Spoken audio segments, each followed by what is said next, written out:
Hello everyone, welcome to Earth Archives. Please take a moment to like, subscribe, leave a comment and share this video. Don't forget to hit the notification bell. Thank you. Today's history talk is about the cannibalistic dictator Idi Amin.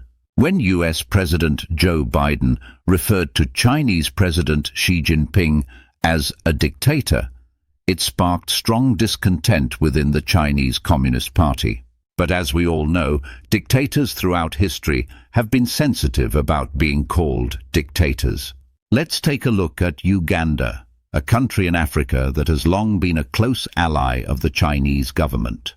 Uganda's third president, Idi Amin, who came to power in 1971, was a textbook example of a dictator. Some of you may have heard the saying that human flesh is salty. Where did this idea come from? It's said to have originated from Amin himself, who reportedly answered when asked about cannibalism, "Do I eat human flesh? I don't like it, because human flesh is too salty." Today, let's talk about this notorious tyrant, Idi Amin. To understand his rise to power, we first need to talk about Uganda's independence. After Uganda gained independence from the United Kingdom in 1962, the British influence began to fade. In 1966, the leader of the independence movement, Milton Obote, who had become the country's first president, launched a coup with the support of the military. He assumed dictatorial powers and started implementing a series of tax hikes and socialist reforms. These actions led to widespread dissatisfaction among the people and strained international relations. To consolidate his power, Obote aligned himself with Idi Amin, a military leader who appeared to be somewhat clumsy but harbored deep ambitions. The two briefly cooperated, but their alliance lasted only 5 years. By 1971, Amin, sensing growing animosity, seized the opportunity when Obote had to leave the country for a Commonwealth meeting in Singapore. Amin launched a coup while Obote was abroad, and the King of Africa was born. Amin's early life, however, is shrouded in mystery. What is known is that he came from humble beginnings. Standing at an imposing 193 centimeters 6'4" and possessing a powerful physique, Amin initially struggled to gain recognition in the military. Despite his later fame as Uganda's heavyweight boxing champion, his early military career was far from promising. He joined the British Colonial Army's King's African Rifles, KAR, in 1946, serving as a cook. But World War II presented a turning point for him. Amin was enlisted to work on the front lines, thanks to his strong build, and participated in several suppression campaigns in Kenya and Sudan. His bravery and effectiveness in these campaigns earned him recognition from the British military, which saw him as a potential future asset. Amin eventually became one of the first locally trained Ugandan officers under British colonial rule. After Uganda gained independence, Idi Amin's military rank and his forces were handed over to President Milton Obote and the new government. However, both the British and Obote underestimated Amin, thinking of him as an unintelligent, reckless character. But Amin quickly turned the tables, exploiting the power he had gained in unexpected ways, such as smuggling gold from the Congo battlefield and secretly receiving military aid from Israel without the government's knowledge. His ambitions grew rapidly, and when he realized that Obote was planning to arrest him on charges of military malfeasance, Amin decided to act first. On January 25, 1971, while Obote was attending the Commonwealth Summit in Singapore, Amin launched a military coup and seized power. Amin's loyal troops blockaded Entebbe International Airport and occupied Kampala, the capital. Soldiers surrounded Obote's residence and shut down key roads. Then, the Ugandan National Radio broadcasted accusations against Obote's government, accusing it of corruption and favoritism toward the Lango region. After the broadcast, crowds of people filled the streets of Kampala, cheering for Amin's takeover. Amin, in his public addresses, claimed he was not a politician, but a soldier, stating that the military government was only temporary and would hold power until the situation normalized and new elections could be held. He also promised to release all political prisoners. However, the reality was far different. 1 week after the coup, on February 2nd, 1971, Amin declared himself Uganda's president, commander-in-chief of the armed forces, chief of staff of the army, and air force commander. He also suspended certain provisions of the Ugandan constitution and established a National Defense Advisory Committee composed of military officers, with himself as its chairman. In effect, he placed military tribunals above civilian courts, appointed soldiers to high-ranking government positions and state-owned enterprises, and granted military honors even to newly appointed civilian ministers. During his rule, he issued about 30 decrees. Amin's presidency was marked by a dramatic consolidation of military power. The presidential palace in Kampala was renamed the Command Center instead of the governor's residence.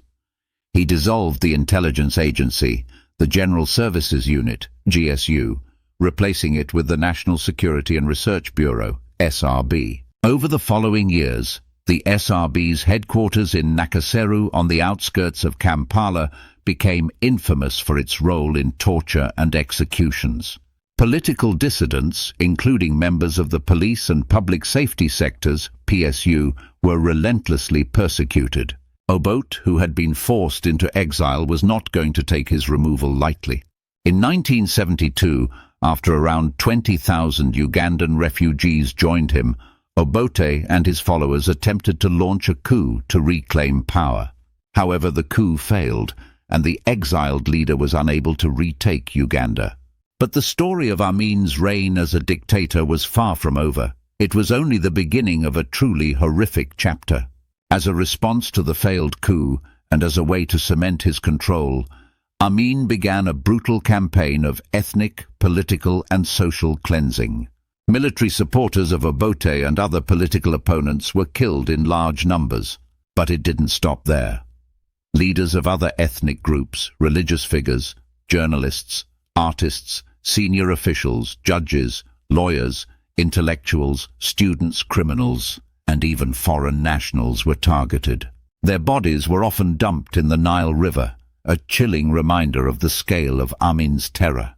Throughout his 8 years in power, the killings continued relentlessly, driven by a complex mix of political, ethnic, and economic factors. The exact death toll remains uncertain, but the International Commission of Jurists estimated that at least 80,000 people were killed, with some estimates suggesting the number could be as high as 300,000. Meanwhile, exile groups and Amnesty International put the number of deaths as high as 500,000. Amin's regime was a nightmare of violence and terror, marked by arbitrary arrests, torture, and widespread political persecution. His reign not only devastated Uganda, but also left a lasting legacy of fear and trauma. While his rise to power may have been marked by military coups and political maneuvering, the horrors of his rule are a stark reminder of the dangers of unchecked authoritarianism. In August 1972, Idi Amin declared what he called an economic war, a series of policies that included the confiscation of property owned by Asians and Europeans. The 80,000 Asians in Uganda, most of whom came from the Indian subcontinent, had ancestors who came to Uganda seeking prosperity during the British colonial period. These people owned businesses, including large enterprises, and were the backbone of Uganda's economy. On August 4th, Amin issued a decree ordering the expulsion of 50,000 Asians holding British passports. Among the 60,000 non-Ugandan Asians, around 30,000 migrated to the UK, while others went to Commonwealth countries like Australia, South Africa, Canada and Fiji, as well as to the US. Amin then confiscated the businesses and properties of the Asians and Europeans and redistributed them to his supporters. However, the businesses, now in the hands of inexperienced owners, suffered from poor management. Many industries, lacking operational expertise, went bankrupt. This proved disastrous for Uganda's already weakening economy. At the time, Asians contributed 90% of the country's tax revenue, so Amin's government lost a significant amount of income, and the economy almost collapsed. As for the rumors about his cannibalism, Henry Kiemba, who served as Uganda's minister for 3 years under Amin and later fled the regime, wrote in his book, A State of Blood, The Inside Story of Idi Amin, that Amin's strange behavior was partly rooted in his tribal background.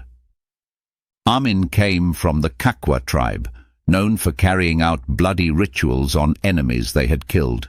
These rituals included cutting a piece of flesh from the body to suppress the spirit of the deceased, or drinking the victim's blood to make the spirit harmless.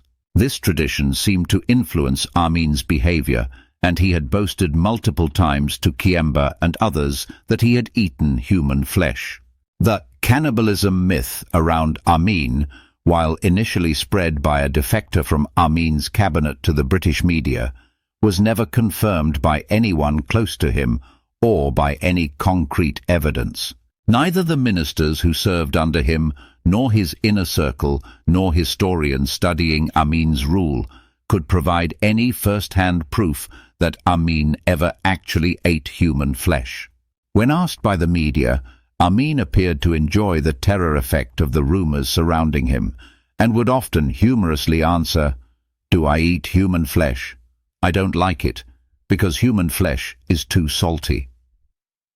Regarding the cannibalism rumors, a journalist, Shabir El-Fadl, asked Amin's former personal chef, who worked in the presidential kitchen, if Amin had ever eaten human flesh.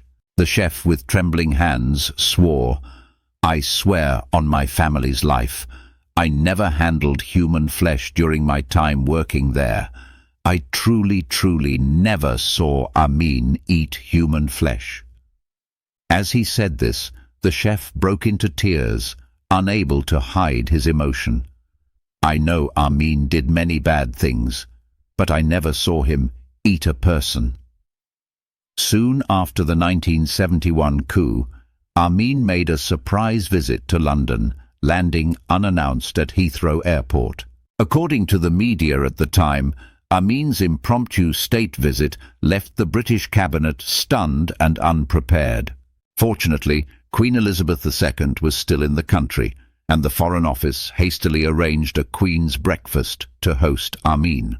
During the breakfast meeting, Queen Elizabeth politely asked Amin, "Mr. President, may I ask what brings you to London for this sudden visit?" To which Amin responded with a sudden burst of laughter, "Your Majesty, I came to shop. After all, a man of my size really struggles to find size 14 shoes in Uganda." Amin's impromptu shopping trip in London became a bizarre international joke. However, perhaps Amin's greatest international embarrassment occurred in 1976, after his involvement in the hijacking of Air France Flight 139, which led to Israel's daring raid on Uganda, known as Operation Entebbe. This incident transformed Amin into a pariah state in the eyes of the Western world, resulting in his international isolation. Even the British government, which had previously tried to maintain friendly relations and had even arranged a private audience with Queen Elizabeth II, severed all ties with Amin. But Amin's international relations blunders didn't stop there. During the 25th anniversary of Queen Elizabeth's accession to the throne, the Silver Jubilee, he sent a handwritten letter to the Queen that was, to say the least, highly inappropriate. He shamelessly asked, "If you don't mind, could you send me a pair of your old underwear that you've worn for 25 years? He even went so far as to claim that he was destined by divine will to free the Scots from the United Kingdom and declared himself the future conqueror of the British Empire and the last King of Scotland. His absurd claims became a global laughingstock, but it also gave Amin the international attention he craved, while simultaneously solidifying his reputation as a mad dictator in the Western media. Amid the collapse of his domestic rule, Amin, who had once risen to power through a coup, was eventually overthrown in another coup in 1979 and went into exile. He lived in Saudi Arabia under the protection of the royal family until his death in 2003. Despite being a notorious tyrant, he spent his final years in luxury, living in five-star hotels and enjoying a life of comfort without financial worries. Back in modern times, Xi Jinping, who constantly brags about the concentration of power in himself, must be a dictator by recognized standards. But why is he so taboo, and even has the Ministry of Foreign Affairs refuted? Of course, he knows that dictators usually do not end well. The best case is Hitler has always used Chinese-style democracy to cover up, but recently his power has been greatly weakened. In addition, Trump will stage a return of the King plot in the 2024 election, and the Republicans may have a majority in both houses of the House of Representatives. It is conceivable that authoritarian regimes such as China, Russia, North Korea and Iran will all face storms.